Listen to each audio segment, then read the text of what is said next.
Hello, I'm Thomas Warner, and in this week's update I'll be looking at whether there's any end in sight for the rise in European fuel prices.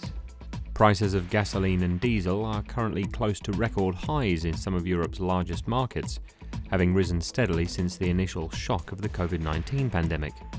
Global crude output is recovering more slowly than fuel demand is, and developments in the crude markets are likely to remain the single largest determinant of road fuel prices here in Europe. Whether crude prices continue to increase is of course far from certain. Major variables currently affecting the markets include a potential deal to restore the export of oil from Iran, the standoff between NATO and Russia over Ukraine, the future of China's zero-COVID policy, and the likelihood of OPEC further relaxing its production limits. Developments in any of these areas could determine whether crude prices maintain the rally seen since December or start to ease off.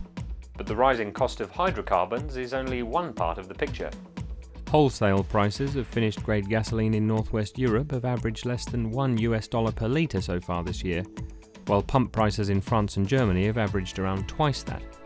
The outstanding $1 per litre is accounted for by various fuel taxes, the addition of ethanol to the finished blend, and a margin for the retailer that will include the cost of logistics.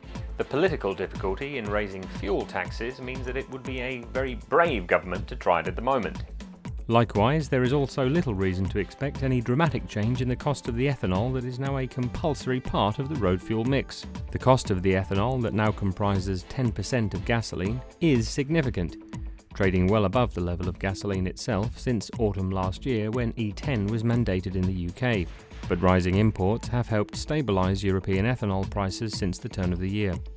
As for the retailer's margin, there are plenty of incentives for European fuel sellers to resist the temptation to keep raising their prices.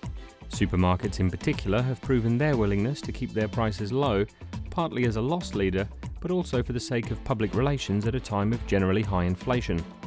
With European road fuel consumers largely at the mercy of the world's crude oil markets, they'll be glad of any extra help they can get. That's all for this week's update, so until next time, let me wish you all the very best from all of us here at Argus.